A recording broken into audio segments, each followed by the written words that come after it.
দিয়া 3 দিন পর্যন্ত মসজিদে বক্তব্য করাইছে কলেমা। শেষের দিন মাহফিল আমার ওই এলাকায়, আমার কাছে এসে রিপোর্ট দিচ্ছে, হুজুর সব মাহফিলে আপনি তবলিগের তশকিল করেন, তবলিগের কথা বলেন, আপনার এলাকায় এটা তবলিগ করেন না। সমস্যা কি? এই ঘটনা চায়ের গুলো যে কোনো সময় মরতে পারে, ৭৫ থেকে ৮০-র মধ্যে বয়াত, আজ যে কলেমাটা মরতে পারে না। এই 3 দিন পড়াইছি, তাও ইচ্ছার সময় ইন্টারভিউ নিছি, কি কয় লা ইলাহা মুহাম্মাদুর রাসূলুল্লাহ, লা ইলাহা মুহাম্মাদুর রাসূলুল্লাহ। রাগ হয়ে ধমক দেয়া যে কোনো সময় মরতে পারে, আজ কলেমা ঠিক করে মরতে পারে, লা ইলাহা মুহাম্মাদুর রাসূলুল্লাহ মাঝে ঠিক করে দেয়। বুড়োরা আমার রাগ করে সব জায়গার কলেমা এক করলাম, তুই করি হয়ে যাবে, সব জায়গার কলেমা এক করলাম। সবাইকে লড়াইলে কলেমা লা ইলাহা করে ইল্লাল্লাহ আছে, ইবার তুই খায় না, এরকম দেখে বহুজন আছেন এখনো পর্যন্ত 4টে কলেমা শুদ্ধ করে বলতে পারেন, আছে না নাই কথা? বহু মুসলমান আছে, বহু মুসলমান আছে। এর মধ্যে ইমানে মুফাসসালের ইন্টারভিউ নিলে ধরে যাবে অর্ধেক, ইমানে মুজমালের ইন্টারভিউ নিলে ধরে যাবে অর্ধেক। আর এই ইমানে মুজমাল আর ইমানে মুফাসসালের তরজমা আপনার বোঝা ফরজ। বিশ্বাস করার সাথে সাথে বোঝার আগে, বিশ্বাসের আগে বুঝতে হবে, বুঝে তারপরে বিশ্বাস করতে হবে। পারেন না বহু মানুষ, কথা কন। নামাজে দাঁড়াইছেন, ইমামের পিছনে জামাতে নামাজ পড়বেন, ইমাম সাহেব আল্লাহু আকবার বলে, যে কথা বলছি ইমামতির অভিজ্ঞতার আলোকে, যে বহু মুসল্লিকে জীবনে একটি রিপোর্ট পাইছি, ইমামের পিছনে নামাজ 10 বছর নামাজ পড়ছে, এরপরে সেটা হুজুর ইমাম সাহেব যে প্রথমবার আল্লাহু আকবার কয়, ও আল্লাহু আকবারকে আমাকে করতে হবে। আমরা তো সময় খালি কানে হাত দিই, আমি যে আমরা মানে কয় যে আমাকে মাঝি ভাই, মেয়া ভাই, বড় কাকা, আমরা সবাই হয়ে যাই। মুখ বন্ধ।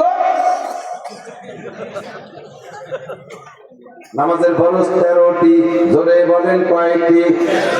তার মধ্যে একটি তাকবীরে তাহরিমা বলা, তাকবীরে তাহরিমা বলা। আপনি যদি একা নামাজ পড়েন সুন্নাত, তা প্রথম তাকবীর বলা ফরজ, নফল পড়লে প্রথম তাকবীর বলা ফরজ, ওয়াজিব পড়লে প্রথম তাকবীর বলা ফরজ। ইমামের পিছনে যদি পড়েন প্রথম তাকবীর মুখে বলা ফরজ। প্রথম তাকবীর শুধু ইমাম বলবে আর আপনি মুখ বন্ধ করে কানে হাত দেবেন, এতে হবে না। আপনাকে নামাজের ভিতরে যদি প্রথম তাকবীর মুখে আল্লাহু আকবার না বলে থাকেন, এমন করে জীবনে যত অর্থ চলে গেছে ওই নামাজগুলো হয় নাই, ওই নামাজগুলো আবার পড়তে হবে। এই যে কত অর্থ গেছে আপনার জানা নাই, এরকম কত অর্থ গেছে আপনার জানা নাই, মুখ বন্ধ করে খালি করে খালি কানে উড়াতেছেন, আপনার নামাজ বাতিল, আপনার নামাজ হয় নাই। যদিও শুনতে একটু ছোট, একটু আল্লাহু আকবার, কিন্তু এই মশালাটা কত গুরুত্বপূর্ণ আপনার পুরো নামাজ এরপর নির্ভর করে। এই একটা মশলা সে জেনে নিলেন, আজকে বুঝতে পারলেন যে আপনাকে প্রথম তাকবীর আল্লাহু আকবার ইমামের সাথে সাথে বলতে হবে, ইমামের সাথে সাথে পিছে পিছে বলতে হবে, এটা ফরজ। এর একটা মশলার দাম 60 লক্ষ বছর নফল নামাজ ও নফল রোজার চাইতে বেশি। মহিলারা নামাজ পড়বে প্রথম তাকবীর মুখে বলা ফরজ, পুরুষরা নামাজ পড়বে প্রথম তাকবীর মুখে বলা। তবে মহিলারা কোনোদিন জামাতে ইমামতি করতে পারবে না, মহিলারা মহিলাদের ইমামতিও করতে পারবে না, মহিলারা ফরজ অধিক সুন্নাত নফল কোনো নামাজে ইমামতি করতে পারবে না, মহিলারা মসজিদে যে জামাতে নামাজ পড়বে না, মহিলারা নামাজ পড়বে ঘরের ভিতরে। মহিলারা যত নির্জনে নামাজ পড়বে তত তাদের নেকি বেশি, আর পুরুষরা যত ওপেন ফিল্ডে নামাজ পড়বে বড় জামাতে তত তাদের নেকি বেশি। মহিলারা ঘরের মধ্যে পড়বে, বর্ণাফি বুয়ুতিকুন্না, ঘরের মধ্যে থাকবা। মহিলাদের জুমুর নামাজ নাই, মহিলাদের ঈদের নামাজ নাই, মহিলাদের জানাজার নামাজ নাই, মহিলাদের জামাতে নামাজ নাই, 5 ওয়াক্ত জামাতে নামাজ পড়বে না। অনেকে হজে যাইয়া আইসা এবার বউকে নিয়ে জামাতে নামাজ পড়ার একটা প্ল্যান তৈরি করছে। আল্লাহ, মক্কা মদিনায় দেখলাম আর আমাকে দেশি হুজুর লাগে তাকে বেশি যাবে। আপনি মক্কা মদিনায় একবার গেছেন আর আমরা 20 বার গেছি। আমরা ওই জায়গা থেকে ওইগুলো নিয়ে আসলাম না, আপনি একবার যাই এতটা নিয়ে আসলেন। কি কি আছে দেখবেন? হানাফি মাযহাবের মুসল্লি, হানাফি মাযহাব, হানাফি মাযহাবে আমিন আস্তে বলতে হবে। হানাফি মাযহাবে আমিন কি আস্তে। সব মাসালা হানাফি মাযহাবের আমল করে। হযরতে আসার পরে এবারে ওই মক্কা মদিনায় শুনছে আমিন জোরে কইতে, এই জায়গাটা খালি আমিনটা একটু জোরে না কইতে বলে বলতে না। এবং সব বলা দলিলকে ছেড়েছে আমিন, পিটাগিরি দেখাচ্ছে। আপনি এরকম বলেন মক্কা মদিনায় বলেন, তো মক্কা মদিনাতে আরো কত তাহলে সবটা করেন আপনি। যে দেখছেন কত বড় কানের নামাজ, একদল কানে উলে দেয়ই না। হাজি সাহেব একটু সাক্ষী দেন, একদল কখনো কানে উলে দেয় না, আর একদল কানে উলে দিয়ে সামনে একবার বাইন্দে ছাড়িয়ে দেয়, আরেকদল কানে উলে দিয়ে ডাইরেক্ট ছাড়িয়ে দেয়, আরেকদল কানে উলেই দেয় না, হাত ছাড়া থাকে, আরেকদল আগে সানা বান্ধে থাকে, এই যে এত দলের মধ্যে কোন দলের আপনি আনতে গেলেন? আপনি অর্থ গেছেন কথা আপনার এই জন্য পাঠাই নেই। সেখানে একটু করে যাই, বাংলাদেশের একমাত্র উলামায়ে কেরাম শরীয়তের দিকে এস্টাবলিশ, এই বাংলাদেশের উলামায়ে কেরাম বাংলাদেশের মুসলমানদেরকে নবী আলাইহিস সালাতু ওয়াস সালামের শরীয়ত অনুযায়ী পরিচালনার জন্য বিশ্বের কোন দেশে ধর্ম ধরা লাগে না। বাংলাদেশের উলামায়ে কেরাম জন্ম থেকে মরণ পর্যন্ত যে 6টা জীবন বলছি, সমস্ত জীবনকে পরিচালনা করার জন্য কুরআন হাদিসের ভিতরে থেকে গাইডা সমস্ত মশলা আপনাদেরকে দিতে পারে। এই যোগ্যতা উলামায়ে কেরাম বাংলাদেশে ভরপুর। আর কেউ এখনো সম্পূর্ণ হতে পারেন নাই, ডাক্তাররা তো পারেনি নাই। বাংলাদেশ সরকার মেডিকেল সায়েন্সের কলেজ বিশ্ববিদ্যালয়ের জন্য কোটি কোটি টাকা খরচ করতেছে ডাক্তার বানানোর জন্য। যেই সরকারি ওই মেডিকেল সায়েন্সের কলেজের জন্য টাকা দিয়ে ছেলেদেরকে পড়ায় ডাক্তার বানাচ্ছে, সেই সরকারি ওই কলেজের ডাক্তার প্রফেসরের কাছে ওষুধ খায় না। উনি চলে যায় India, Madras, Chennai, Singapore, London, বাইরে যে ওষুধ খেয়েছে। তুমি যাকে ডাক্তার বানালে তারা কি ঘোড়ার ঘাস কাটতেছে? কি ডাক্তার বানাইলে তাদের কাছে তোমার আত্মবিশ্বাস যেন ওষুধ খেয়ে? এখনো পর্যন্ত সেনাবাহিনী পূর্ণাঙ্গ হতে পারে নাই। সেনাবাহিনীর অফিসারকে আমেরিকা প্রশিক্ষণে পাঠাইতে হয়, ইন্ডিয়া পাঠাইতে হয়, চায়না পাঠাইতে হয়, সেখানে কোটি কোটি টাকা খরচ হচ্ছে। এখনো পর্যন্ত সেখান থেকে সুফল আসে নাই। একটা অস্ত্র বানাইতে পারে না, একটা ড্রোন বানাইতে পারে না, একটা বন্দুক রাইফেল বানাতে পারে না, একটা গুলি বানাতে পারে না, একটা সুই ভাষা ভূত দিতে পারে না। কোন ব্যক্তি বানাতে পারে? আল্লাহর রহমতে বাংলাদেশের উলামায়ে কেরাম শরিয়াতের এজেন্ট তৈরি করতে পারে। এর জন্য বিদেশে মক্কা মদিনায় যাওয়া লাগবে না। নিজেরা পারেন না বলে মনে হয় যে হুজুররাও পারেন না, তাই বলেন না। আলমারি এত সোলা লাগছে, ওই মাঝে মাঝে কই না তামাশা হইলে একেবারে সচক্ষে দেখছি। যাইতেছি আমি চট্টগ্রাম, ঢাকা থেকে বিলাইতে যাবো, এয়ারপোর্টে ঢুকছি, দেখি যে বাংলাদেশের টাইগাররা বিদেশে যাচ্ছে। টাইগার ক্রিকেটের টাইগার, এই বুকি পতাকা, পিঠি পতাকা, মাথায় পতাকা, পেটে পতাকা, প্যান্টে পতাকা, ট্যাঙ্গির পতাকা, ব্যাগের পতাকা, সব টাকা পতাকা। আমি তো এত পতাকা কোন যে এমপি মন্ত্রীরা আগায় দিতেছে, বলতেছে বাংলাদেশের টাইগাররা শ্রীলঙ্কা যাচ্ছে হরিণ শিকার করতে, ক্রিকেট খেলছি। কয়দিনের ম্যাচ? শ্রীলঙ্কা 2 দিন, পাকিস্তানে 3 দিন, ভারতে 2 দিন, 5 দিনের ম্যাচ। কি বলে 3 আর 2 5 আর 7, 1 সপ্তাহ। ওরা তো আমার ছেলে একটু প্লেয়াররা, ওরা আমার কাছে দোয়া নেন যে হুজুর একটু দোয়া করেন যাতে ওরা কিছু নিয়ে আসতে পারি। আমরা তো একটা ভাঙ্গা সার কাপড় আনতে পারি না বিদেশের, এবার যাতে একটা কিছু নিয়ে আসতে। আমি দোয়া করলাম যে আল্লাহ এবার যেন কিছু পাই। আমার সাথে একজন হুজুর ক্রিকেটে লাগে যদি দোয়া করেন। আমি বললাম যে পাগল, বাংলাদেশে আমরা কোনো জায়গায় কিছু আনতে পারে না, ওরা এবার একটা কিছু আনুন, যাও এরিয়া আনো, খেলছি এরিয়া আনো, চড়াচড়ি রেলাই চলে ছিঁড়ে জিতে আনো, আর শিখতে একবার একটু ভাস্ত হইয়ে কোনো দেশে তো ভাস করতে পারে। পরে 1 সপ্তাহ চলে যাওয়ার গেল, 10 দিন চলে যায়, 12, 13, 15 দিন চলে যায়, খবর পাইবে। এবারে ক্রিকেট ব্যাপার জিজ্ঞেস করলাম যে অমুক তারিখে যে একটা টিম গেল বিদেশে হরিণ শিকার করতে, টাইগাররা এরা আসলো কবে, কি দিয়ে কি রয়েছে, তাতেও খবর পাইবে। ওই যে সব জায়গাতে ছড়িয়ে গেছে, পরে মনে হয় দেখতে ব্যানেটে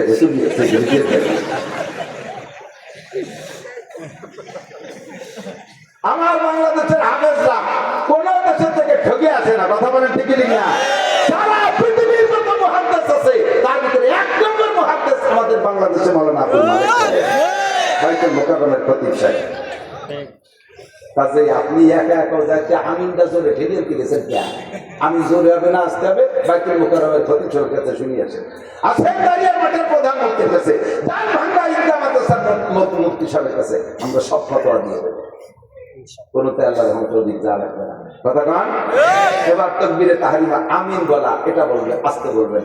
আল্লাহ আমাদের হানাফি মাযহাবের মাসালা কি বলা হয়, সব মাসালাই তাকবীরে তাহরিমা বলা। এদিকে একটু আরেকটা খেয়াল করেন, তাহলে তাকবীরে তাহরিমা বলা আজকে থেকে যাদের জানা ছিল না, তারা জেনে নিয়েছেন না, তাদের জিন্দেগির 80 লক্ষ 60 লক্ষ বছর হায়াত পর্যন্ত যদি হায়াত পান আর নফল ইবাদত করেন, তার চাইতে আপনার একটা মশালার দাম বেশি হয়ে গেছে। মাহফিলটা খুব ভরপুর কামিয়াব হয়ে গেছে। এর সাথে ছোট্ট আরেকটা মশলা পেঁচা গেছে, একটু না একটু জাতিবাদী দিনা, আল্লাহর অনুমতি দিলে বলবো। এই তাকবীরে তাহরিমা ইমামের পিছনে বলবেন, বলার সিস্টেম কি, আবার তা সে জায়গা ছোট্ট একটু চিকুন একটা মশলা আছে, বলবো। সেই মশলাটা হলো ইমাম সাহেব আল্লাহু আকবার বলবে, তো ইমামের যদি সুর বেশি হয়, সুর আলা ইমামরা একটু টানিয়ে সুর দেবে, সুর দিতে দেবে, খানিকটা নিয়ে ফেলে। আবার জামাত যদি বড় হয় তাহলে পিছন পর্যন্ত তকবীর পৌঁছতে হবে, জন্য একটু টানিয়ে ফেলে আল্লাহু আকবার। তো ইমাম আল্লাহ কই আরে টানতেছে, আমি মনে হচ্ছে অনুমতি আমি শটে মেরে দিয়েছি। এ জায়গায় অ্যাক্সিডেন্ট কি হয়েছে মনে রাখবেন, ইমামের আল্লাহু আকবারের র শেষ হওয়ার আগে যদি আপনার আল্লাহু আকবারের র শেষ হয়ে যায়, আপনার ইক্তেদা সহিহ হয় নাই, ওই ইফতার নামাজ বাতিল। মজলিস ফিকিন খায়রুম মিন ইবাদাত 60 সানা। এর একটা মাসালা শোনা এবং শিখা, 60 বছর নফল নামাজ রোজার চাইতে কম না বেশি? জোরে কম না বেশি? এই জন্য দোস্ত বলতে যে অনেক দিক সরে চলে আছে, কিছু মাসালা বলা হয়ে গেছে, সাথে আরেকটা মাসালা না বলে পারতেছি। বলেন মশালার মধ্যে ঢুকলে খালি আমার ভেস্টেজের পড়াইতে মনে চাই। ওলামায়ে কেরামের কাছে চর্বিতে চর্বণ মনে করছে। আমি অনুরোধ করবো আয়ের মায়েমা সাজিদ যারা আছেন, মসজিদের ইমাম যারা আছেন, জুমার দিনে আপনি লম্বা লম্বা কিসসা কাহিনীর বয়ান বাদ দিয়ে 2 পদ্ধতিতে বয়ান করতে পারেন। জীবনে কোনোদিন আপনার বয়ান ফুরবে না, জীবনে কোনোদিন বয়ান ফুরবে না। এক পদ্ধতি হলো কোরআন শরীফের তর্জমা, ধারাবাহিক এক দার্সের তর্জমা। তাফসীর ভালো করতে যদি নাও পারেন, কমপক্ষে সহিভাবে তিলাওয়াত আর তর্জমাটা মুখস্থ শিখে মসজিদে যে জুমার দিন কোরআন শরীফ দেখে দেখে এক দার্সে সূরা ফাতিহা থেকে নিয়ে আপনি তিলাওয়াত করবেন আর তর্জমা করবেন, দেখবেন মানুষ অত্যন্ত তৃপ্তি সহকারে শুনবে। কমপক্ষে আল্লাহর বান্দারা একটু আইডিয়া নেবে, আরে আলহামদুলিল্লাহর মধ্যে কি পড়ি, এ কি ভূতির মন্ত্র না কি পড়ি, এর তর্জমা কি বুঝতে পারলে, তিলাওয়াতের যদি তর্জমা বোঝা যায় তাহলে পড়েও মজা লাগে, কথা বলেন, পড়তেও মজা লাগে। আপনি যখন সূরা ফাতিহা পড়বেন আলহামদুলিল্লাহি রাব্বিল আলামিন, এইটা কি পড়লেন তর্জমা জানেন না, টপাটপ করে পড়ে গেছেন, যদি আপনি বোঝেন যে আপনি কি বলছেন, আলহামদুলিল্লাহি রাব্বিল আলামিন, সমস্ত প্রশংসা আল্লাহর জন্য যিনি রব্বুল আলামিন, সারা জগতের প্রতিপালক। আপনি যখন সূরা ফাতিহার এই আয়াত পড়বেন, তর্জমাটা আপনার মাথার মধ্যে চলে আসবে, মনের মধ্যে একটা মজা পাবেন, কারণ আল্লাহ আপনার সামনে, আপনি আল্লাহকে বলতেছেন আল্লাহ তুমি রব্বুল আলামিন, সমস্ত প্রশংসা তোমার জন্য। এই কথা বলে ছেড়ে দেওয়ার পরে আল্লাহ আপনার সঙ্গে সঙ্গে একটা জবাব দিয়ে দেয়, আল্লাহ একটা জবাব দিয়ে দেয়, হামিদানি আব্দি। আল্লাহ কি খুশি হয়, হামিদানি আব্দি, আমার বান্দা আমার প্রশংসা করছে। আল্লাহ জবাবটা দেয়, আল্লাহ জবাবটা দেয়। আলহামদুলিল্লাহ প্রথমে ছেড়ে দেওয়ার পরে জবাব দেয়। এরপরে বলবে আর রহমানির রহিম, ও আল্লাহ তুমি রহমান এবং তুমি রহিম, পরম করুণাময় মেহেরবান দয়ালু দাতা তুমি আল্লাহ। বলার সঙ্গে সঙ্গে আল্লাহ পাক বলেন আসনা আলাইয়া আব্দি, ওয়েলকাম, থ্যাংক ইউ, আমার বান্দা আমার প্রশংসা করেছে, যথাযথ প্রশংসা করেছে। আর রহমানির রহিম বলার পরে আল্লাহ জবটা কিন্তু দেয়, মালিক ইয়াউমিদ্দিন বলার পরে আল্লাহ কয় সাদাকা আব্দি, থ্যাংক ইউ বান্দা, সত্য কথা বলেছো। মালিক ইয়াউমিদ্দিনের মানে আপনি বুঝে নেন, বিচার দিনের মালিক কে? বিচার দিনের মালিক তুমি আল্লাহ, মালিক ইয়াউমিদ্দিন। এরপরে বলছেন, এই কথা বলে আল্লাহ কয় সাদাকা আব্দি, বান্দা সত্য কথা বলেছিস। বিচার দিনের মালিক ডক্টর ইউনূস না, বিচার দিনের মালিক তোদের প্রেসিডেন্ট প্রধানমন্ত্রী না, বিচার দিনের মালিক তোদের বাংলাদেশের হাইকোর্টের সুপ্রিম কোর্টের বিচারপতি না, আরে বিচার দিনের মালিক ধরে বলেন কে? মালিক ইয়াউমিদ্দিনের মধ্যে তাই বলছেন, কথা কি মনে থাকবে? এরপরে বলছেন ইয়াকা নাবুদু ওয়া ইয়াকা নাস্তাঈন, আল্লাহ ইবাদত তোমারই করি, ইয়াকা নাবুদু তোমারই ইবাদত করি, ওয়া ইয়াকা নাস্তাঈন সাহায্য চাইলে তোমারই কাছে চাই। জোরে বলেন সাহায্য কার কাছে?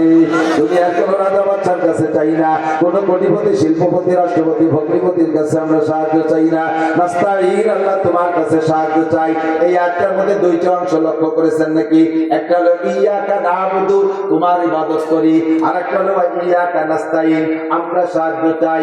আয়াতটার ভিতরে 2টা অংশে আল্লাহকে হাযা বাইনি ওয়া বাইনা আব্দি, এই আয়াতটার মধ্যে 2 ভাগ হয়ে গেছে, অর্ধেক আমার আর অর্ধেক বান্দার। ইয়াকা নাবুদু আল্লাহ, নাস্তাঈন সাহায্য চাই আমার জন্য। আল্লাহকে এই আয়াতটা 2 ভাগ হয়ে গেছে, অর্ধেক আমার আর অর্ধেক আমার বান্দার। ওয়ালি আব্দি মা সালা, কাজে আমি জবাব দিলাম, আমার বান্দা যা চাইতেছে সাহায্য সব আমি তারে দিয়ে দিলাম। এরপরে কি সাহায্য চাইবেন, একটু সাহায্য নাম করেন। সাহায্য কি চাইছেন আপনি? বলছেন ইহদিনাস সিরাতাল মুস্তাকিম। আল্লাহ বাংলাদেশে জলের অভাব নাই, আমলি বিএনপি মানিকগঞ্জ, সুরেশ্বর, ভোজেশ্বর, ইনায়তপুর, বাহাদুরপুর, শরীয়তপুর, মাদারীপুর, ফরিদপুর, তবলিগ, সরগুনাই, ইত্তেহাদি, ওয়াজাহাতি, হিজবুত তাওহীদ, কাদিয়ানী, এরপরে এবার হয়েছে এবার আবাল সরকারের ফাউল সরকার। আমার একটা ফাউল সরকার, কথা বল না, এই আবাল সরকার ফাউল না ফাউল, ফাউল না ফাউল, ওই জায়গায় ফাউল না করবে সে ফাউল। জাহেল মূর্খ, কত বড় বিয়াদব, আল্লাহরে কয় কি আল্লাহকে মুখ দিয়ে কথা কয় না পাছা দিয়ে কথা কয়। সাড়ে শয়তান, তুই যাই আল্লাহর সাথে দেখা হবে কোন দিয়ে কথা কয় করে দেখিস। আর আমার সামনে পড়লি তো হাসরের মাঠে ওর সাথে বাড়ি বাড়ি লেগে যাবে। এখনই যদি ওরা পাই ওর কিছু একটা আমি করবো, তাই আমার জীবন থাকুক আর না থাকুক।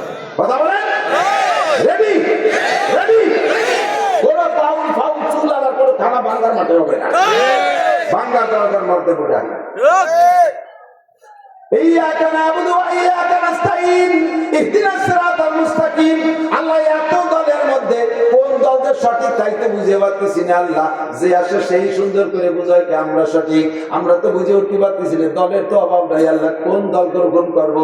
কাজে ইহদিনাস সিরাতাল মুস্তাকিম, তুমি তো জানো সঠিক দল কোনটা, ওই সঠিক দলের অন্তর্ভুক্ত আমাকে বানাইয়া দাও। আল্লাহ তোমার কাছে অনুরোধ, আমি তোমার কুদরতি কদমে পড়ে দোয়া করি আল্লাহ, গায়রিল মাগদুবি আলাইহিম ওয়ালাদ-দাল্লিন, সঠিক দল তো চিনেই দিবা, সঠিক পথে চালাবা। তবে গায়রিল মাগদুবি আলাইহিম মানে ইহুদি, আর দাল্লিন মানে নাসারা, এই ইহুদার নাসারাদের পথে আমারে চালাইও না। এই কথা বলার পরে, আয়াতগুলো বলার পরে আল্লাহ কয় ওয়ালিয়াবদি মা সাআলা, ওয়ালিয়াবদি মা সাআলা, ও বান্দা তুমি যা যা চাইলে সব তোমারে দিয়ে দিলাম। একটু এই জায়গাটা কথা বলি, তাই খেয়াল করেন, খেয়াল করতেছেন? আপনি একটা আয়াত ছিল ফাতিহাতে পড়বেন, আর পরে আল্লাহ একটা জবাব দেয়, তাহলে আয়াতটা পড়ে আল্লাহর জবাব দেওয়ার সুযোগ দিতে হবে না? আপনি বলে চলে গেছেন আলহামদুলিল্লাহ, হঠাৎ দলনি কোন ঘটে কি দেখে হঠাৎ দলনি। আল্লাহকে কি কি চালিত তো আমার তো দেওয়ারই সুযোগ দিবি। একাও যদি পড়ে, আজকেও যদি পড়ে, কিয়ামতেও যদি পড়ে, কমপক্ষে আলহামদুলিল্লাহ আয়াতগুলো ছেড়ে ছেড়ে পড়বেন, যাতে মাঝখানে আল্লাহ আপনাকে যা চাইতেছে ওগুলো দিয়ার আল্লাহ নিজেই স্বীকার করতে পারে। মজা হয়েছে না কথাটা? তখন মজা পাবে। এরপরে সূরা ফাতিহা তরজমা, সূরা বাকারা তরজমা করবেন, সূরা আলে ইমরানের তরজমা করবেন। মসজিদের ইমাম সাহেবের ওয়াজ কোনোদিন শেষ হবে না। আমরা 52 শুক্রবারে 52 প্রকারের নতুন ওয়াজ বানাই করতে একেবারে চাউল মুড়ি হয়ে যায়। আমরা বক্তারা তো আজ এই মাঠে, আর কালকে আর এক মাঠে, একই ওয়াজ সারা বাংলাদেশ জুড়ে গাইয়ে বেড়ালি, আমাকে ধরার কেউ নাই। কিন্তু শুক্রবারে 52 প্রকার ওয়াজ না করলে মুসল্লিরা খালি রোগা কুলোর মতো ঝিমিয়ে হুজুর কি করে যাচ্ছে, সময় হয়েছে আর কালিকা কারণ তার কতবার শুনবো। আর কোরআন শরীফের শুরু থেকে শেষ পর্যন্ত তরজমাগুলো বলবেন, কোনোদিন শেষ হবে না। 2 নম্বর হলো শরীয়তের মাসআলা, শরীয়তের নামাজের মাসআলা, ওযুর মাসআলা, গোসলের মাসআলা, দুই মাসআলা সুন্দর করে এক একদিন বুঝাই বলবেন, জীবন করে বলবেন, মাসআলা শেষ হবে না, মাসআলা বলা শেষ হবে না। কারণ 2 রাকাত নামাজ পড়তে 12,000 মাসআলা, 12,000 মাসআলা। কয়টা মাসআলা, কয়দিন বলবেন আর কয়দিন মনে রাখবেন, এর এক একটা মাসআলা বললে মুসল্লিদের এই পরিমাণ লাভ। 2 নম্বর মাসালা বলছি, মনে আছে নাকি? 3 নম্বর আর একটা মাসালা বলে আমি হজের দিকে চলে যাব।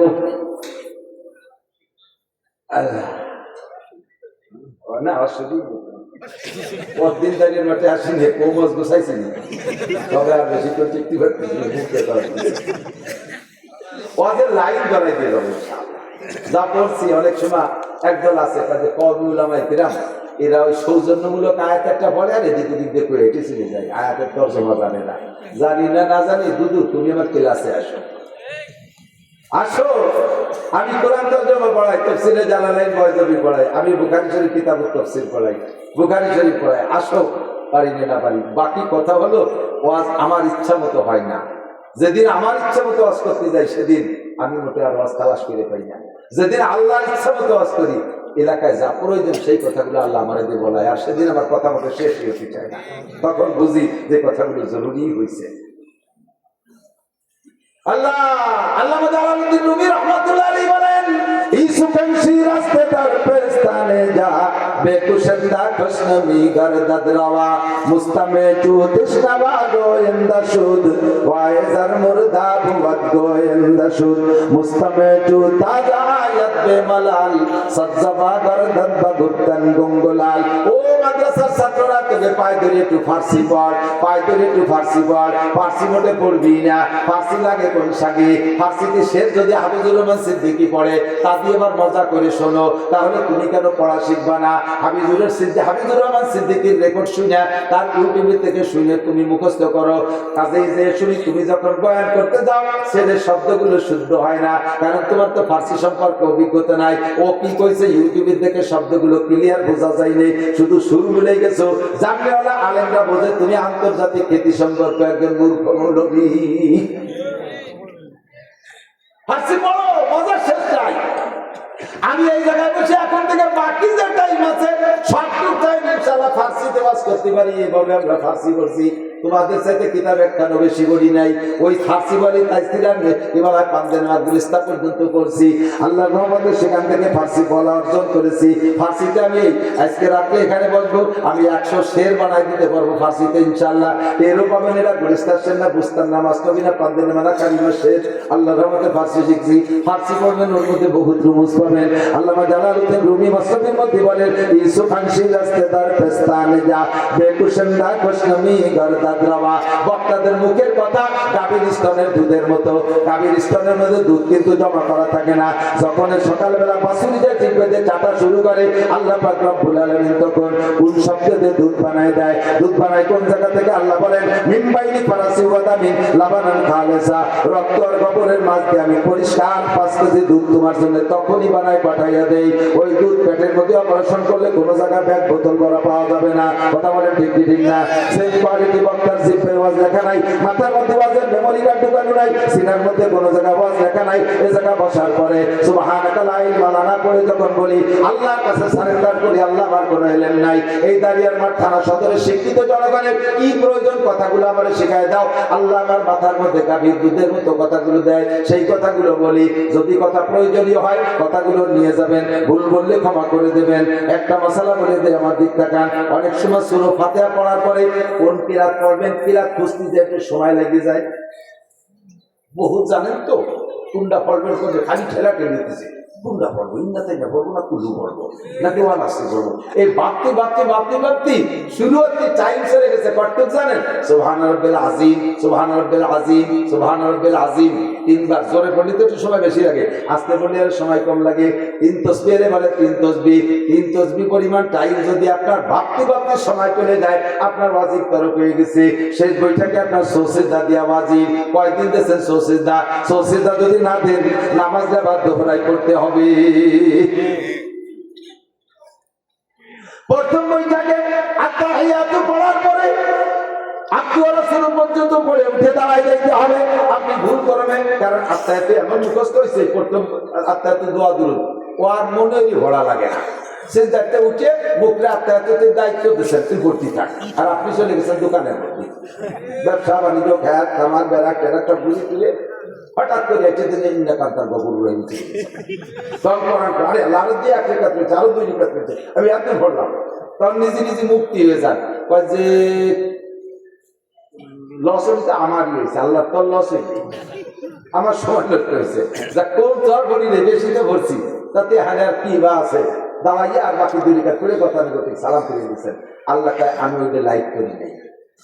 তোমার লসনীয় এ জায়গা আমার তরিকার খেলাফ হয়েছে, আমার নবীর তরিকার খেলাফ হয়েছে। তুমি তো এত সুন্দর ইবাদত করো, এই সুন্দর ইবাদত যদি আল্লাহর হুকুম আর নবীর তরিকার সাথে মিল না খায়, তাহলে ওই সুন্দর ইবাদত আল্লাহর কাছে গ্রহণযোগ্যতা রাখে? কথা বলে রাখে? মাগরিবের ফরজ নামাজ কয় রাকাত? জোরে কার কয় রাকাত? 3 রাকাত। আজকে সময় আছে, ভালো আলেম আপনি, লেখাপড়া জানেন, কোরআন শরীফ জানেন, সময় আছে, নিরিবিলি আছে, মনটা ভালো। জামাত পান্নায় একা দাঁড়াইছেন, 3 রাকাত পড়ার পরে মনে মনে ভাবতেছেন যে বাঙ্কা পড়বো, সময় আছে, আর 1 রাকাত 4 রাকাতই ঘুরি দিয়ে।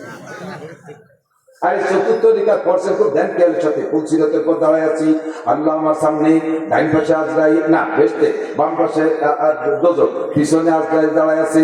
একেবারে 4র্থ নম্বর রাকাতে আলহামদুলিল্লাহ শুরু করে পুরো সূরা বাকারা 2.5 ধরা পড়ে যাচ্ছে।